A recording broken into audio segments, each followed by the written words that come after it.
Right everybody, it is day 5. It's the final day. Oh my gosh, I'm so gutted, Mike. I don't want to go home. I mean, I like my home actually and I miss Jasper. But it's been very, very good.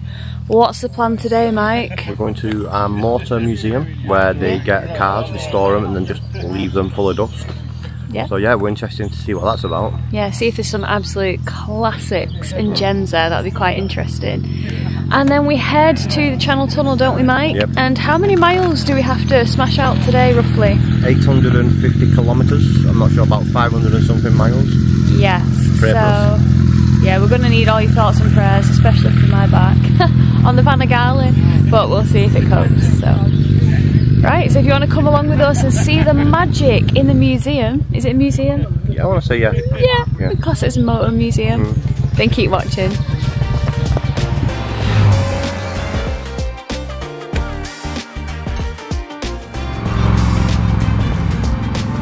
Right, let's see if she starts. We'll start her in a neutral this time so it doesn't try and propel me to the moon.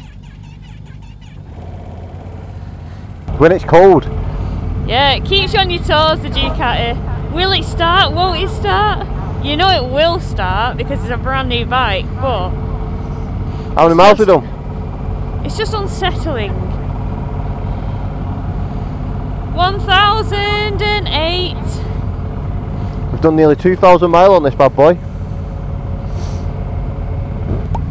Are we going to do the morning symphony?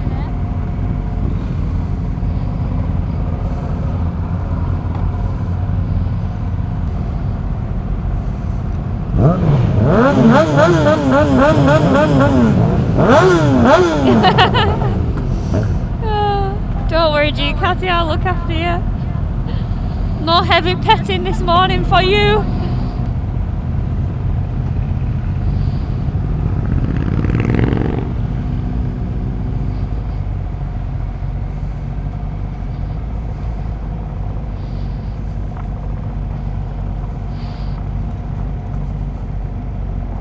Careful, last day. Extra focus. Yeah.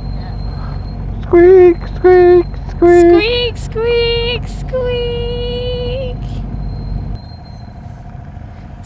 So squeaky. No, it's these back brakes.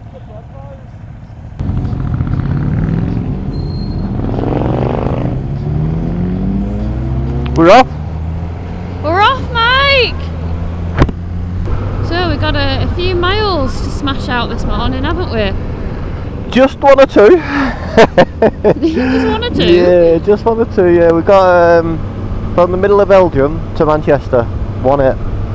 Yeah, but you know, I reckon we'll be fine. Yeah, everything's fine. I'll be fine, I've got cruise control.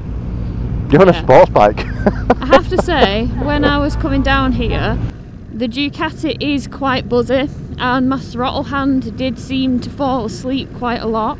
Yeah. And I'm talking like pins and needles to the point where I can't really feel my front brake. I can work it because I know it's there, but I can't really feel it.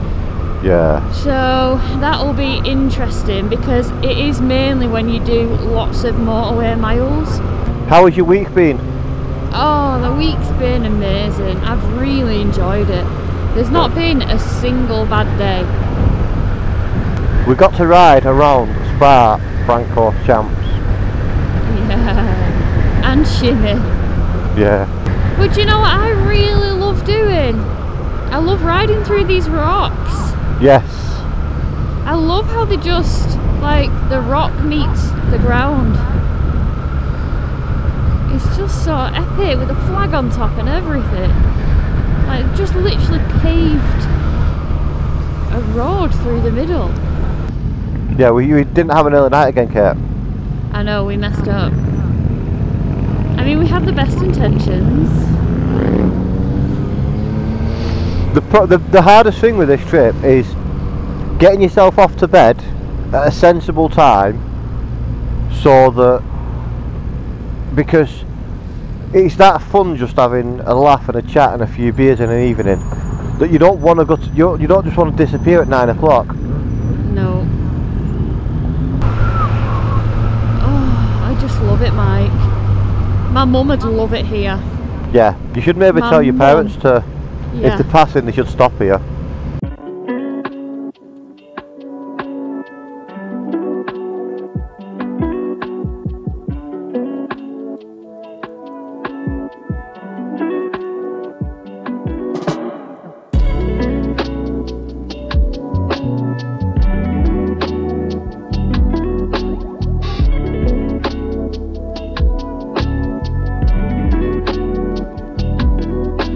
Oh wow. Whoa, look at them Mike, already. This is the museum. Look, Museum de Auto. Look at that. Look. Oh.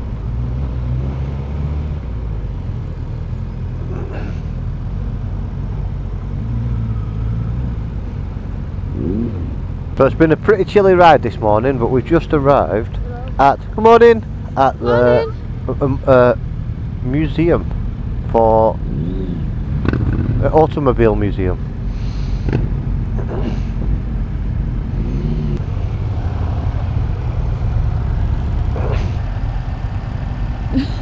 There's a mound of mud. So we are in the Motor Museum and we've just had a talk from Michelle, who owns the Motor Museum, and I couldn't get my camera out fast enough to record it, but what an interesting story. Michelle's great-grandfather was a steam engineer, and his son, Michelle's grandfather, was 14 at the time, and he was picking, you know, what he wanted to do, and his dad said to him, "You're going to be a steam engineer." And he was like, "I don't know if I want to do that." And he said, "Well, you're either a steam engineer or you leave the house." And at 14 years old, he got on his bicycle with his basket and left because he wanted to be another kind of engineer, you know, perhaps with cars and stuff like that. And then he ended up buying a very, very old car, which was, you know, just broken down because the gearbox wouldn't work. And he got it, pushed it home, had the gearbox out on the kitchen table, fixed it, sold it, and then, you know, many years ago, when the man was very, very old who bought the car, he managed to sell it back to Michelle's granddad. So yeah, it's just a crazy story, and that's how the car collection started.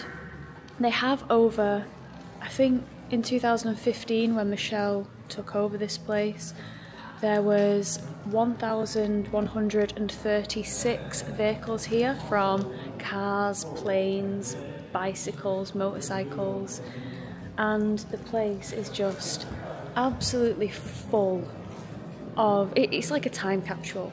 So enough yapping from me with the story, I'm going to show you the cars, so let's get into it. So we have a Ford Model T.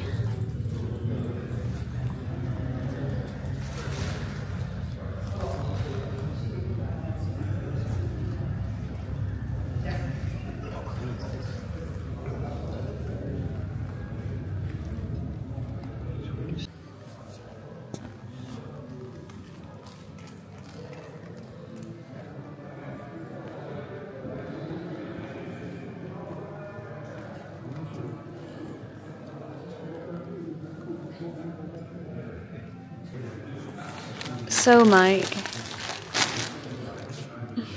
having a munch, are you? Yes, I'm starving. He said that the museum is split into like countries, isn't it? So you have British, you have Belgium cars at the end, you've got American, French, German. Well, there's just, you know, these aren't as dusty as I thought they would be. I thought they would be like fully dusty. Bentley.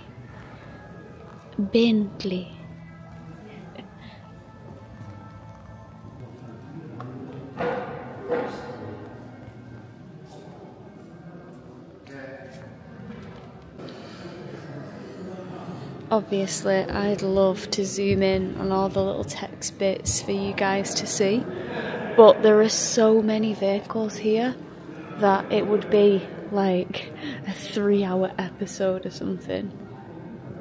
All I will say is that you do have to come and visit this place because it is insane. Triumph, look at that. And that mini is gorgeous. Look inside. Sunbeam.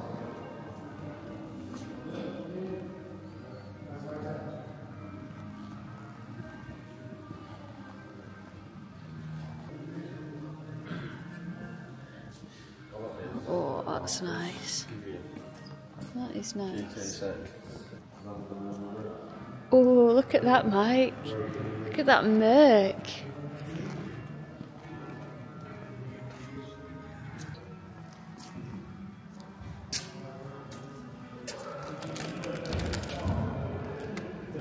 Look at that.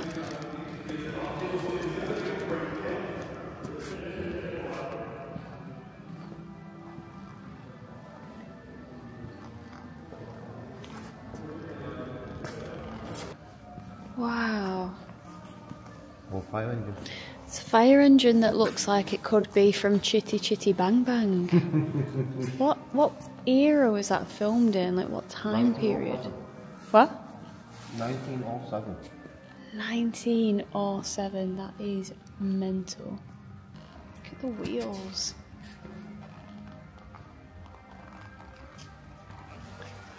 Not quite Pirelli supercars, are they? Oh, that Peugeot's right up my street. Oh, that's gorgeous. How much do you think that'd be worth, Mike? Not a lot. These cars are driven around.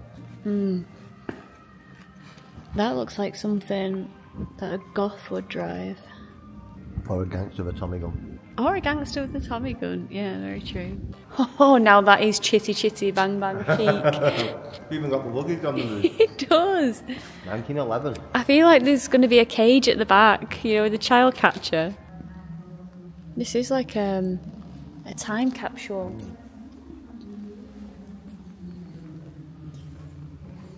And like you can imagine them all in their relevant attire of the era. No Nike tracksuits. Yeah. You ready? I'll go back. Behind the engine. 4-cylinder, 2,500cc, 15 brake horsepower. That is so funny because you can just imagine it being ridden like that. A Dodge.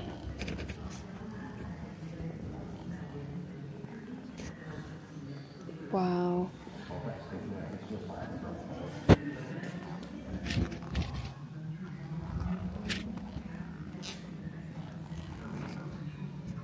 Yeah.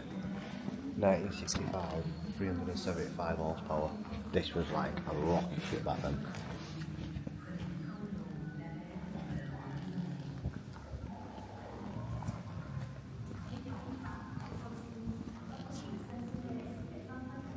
Things hanging from the ceiling.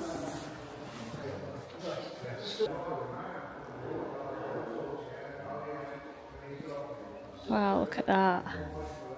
That is gorgeous.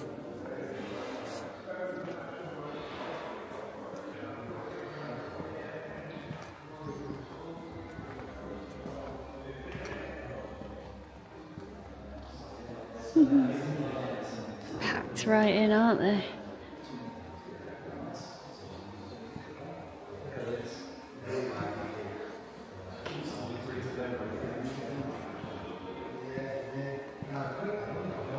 Scirocco.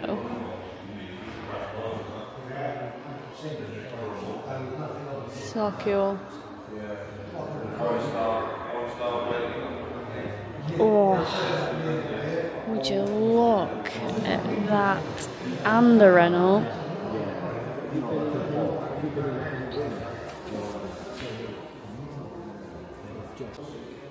So Mike was just telling me with these Ford Capris, because they were so tail happy from a handling perspective, they used to put concrete in the back to weigh the back down a bit for better grip. I don't know how true that is, but I'm sure someone will know and comment.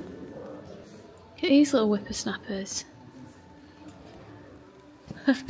Mandatory oil leak. Wow. Oh my gosh. Don't come in here if you've got asthma.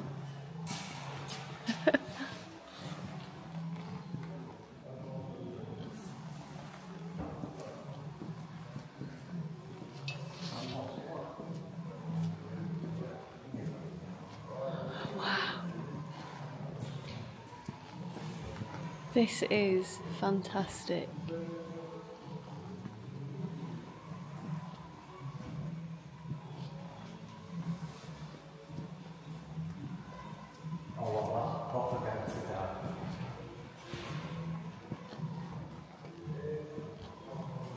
What, the one with the white walls? Yeah, that is. Oh, oh, this one? Oh, yeah.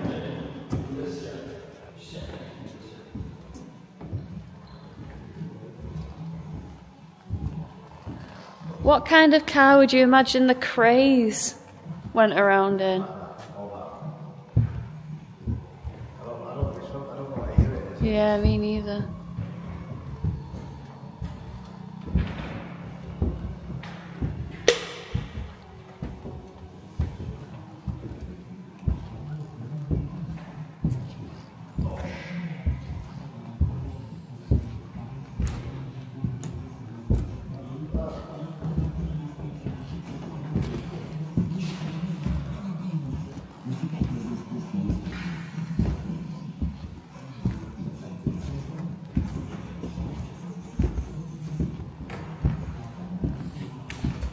Wow, look at that truck with a whole car on the back of it.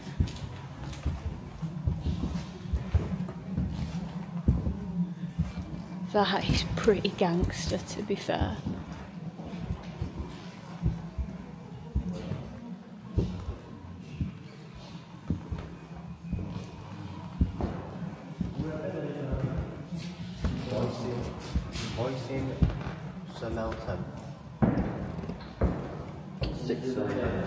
Do you know what, that looks like something that they'd drive on a death race. Yeah. Like put loads of spikes on it and stuff. Proper American, that. Mate, what colour's your Bugatti?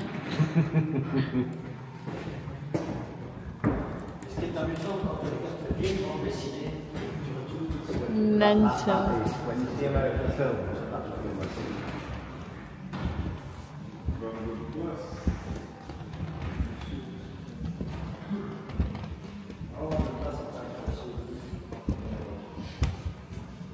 I wish I knew my film eras, because I'd love to know what like era Greece was set in. Yeah. You know, with like Sandy. It looks like that here, doesn't it? Yeah.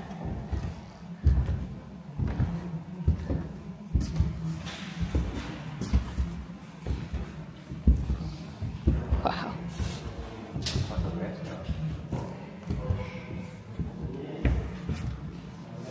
Unbelievable. Aston Martin. So apparently, as well as this motor museum, they also have one in Ghent. Now, I wish I knew that when I was last in Ghent, but apparently, like this spectacular building, it is also a spectacular building. It's in a circus. Like a, obviously, retired circus. There's no clowns there anymore, unless I rock up. But yeah, so apparently that's a fantastic place and a must-see. And it actually holds, I believe, the first car that started this whole collection. The one with the one that Michelle's grandfather fixed the gearbox of on the table, and then when he bought it back, that car now resides in Ghent. So I just think it's so fascinating, so amazing. There's bags and bags of history. You look at these cars and it's kind of frustrating that they just don't make them like this anymore. They're just not aesthetically gorgeous like this anymore. Just the old touch to them is gorgeous. So yeah, it's pretty mint. Thank you so much. Thank you.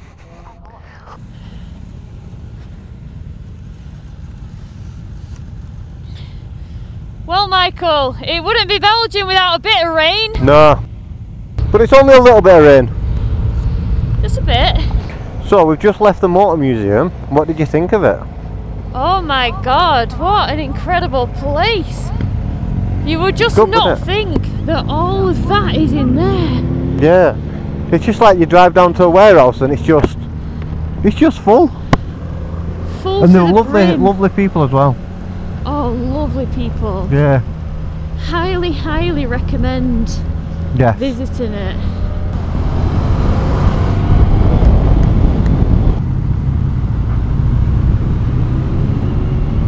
Well, Michael, I think we have endured the long motorways and we might just be heading into Ypres or Ypres or Leper. Yeah, Leper, because no one knows what it's called. No. Yeah, I think we went into Leper now to get a coffee, and it's the last stint, it's the last leg of the Belgium trip. Yeah. We've got this, and then we've got a blast to the tunnel. Yeah, it's been quite a lot of long straight roads today, long straight flat roads, because it is like another transit day, but transport day. The museum was incredible. But yeah, the museum was a real nice way to just add something special to a day with long haul mileage. Yeah. And I'm winning on the Twingo hunt. So we have this thing where if we see a Twingo, the person who spots it first gets to give the other one a dig. I think I'm going to have to call the domestic abuse hotline because I'm not winning this. Oh, look at this, Kate. Wow. This is incredible. Yeah, this is the gate. Yeah, this is what we walked up. I remember this. Yeah. Yeah, because we walked up this. The Menin Gate. Yeah. But I think we parked down there. Yeah, I think we did. Yeah, so Ypres is definitely more bustling today. Oh yeah, it was They're quite not the quiet. First day. But it was Sunday when we come the first day. Yeah. Now it's a Friday. Oh wow, look at this place. Leper is real nice. Yeah, it's gorge. Izzy coffee? Can we get a Belgian waffle on the last day? Yes. It's gotta be done.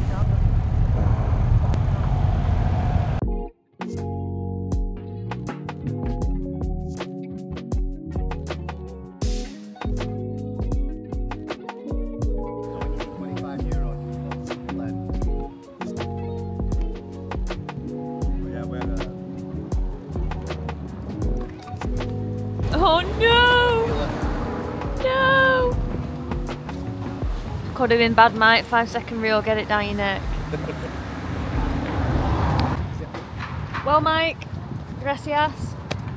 We don't have long now to get to the Channel Tunnel, and then we go home. And that's sad, but we do get to see Jasper, and here's a butthole, but here's our butthole, right?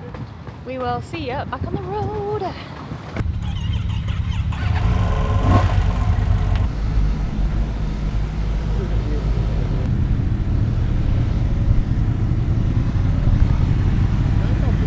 Yeah, so we had a nice coffee in Ypres, didn't we?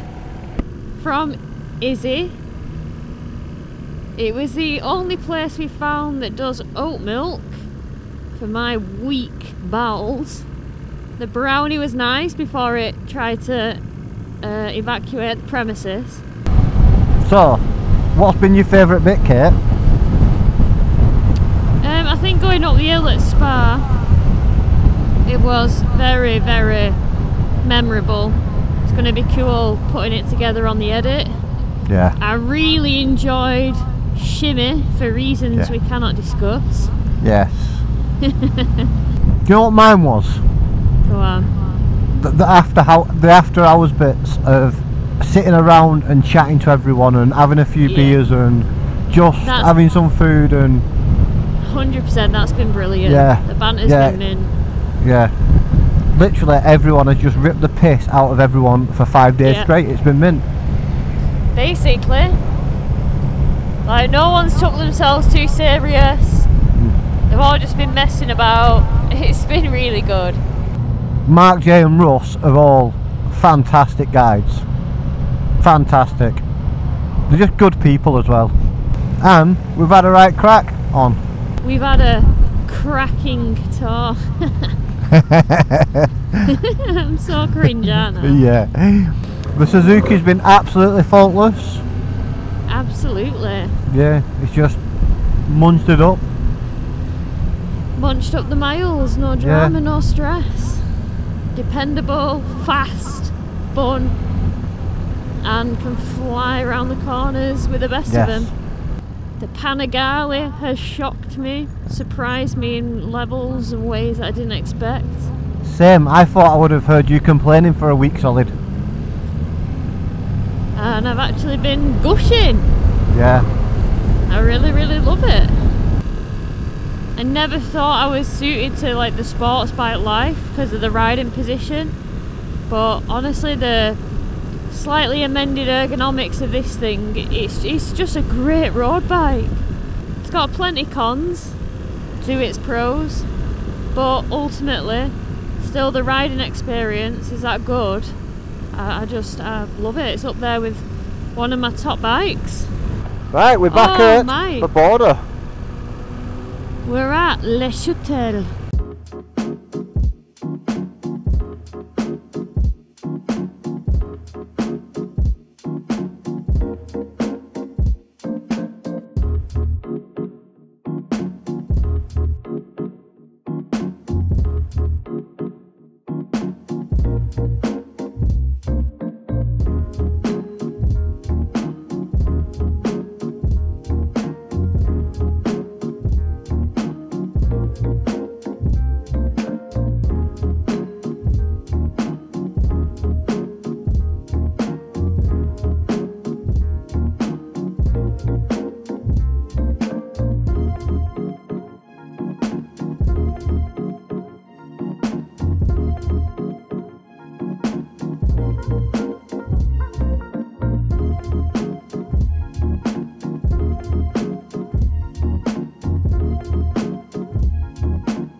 Oh, that's awkward.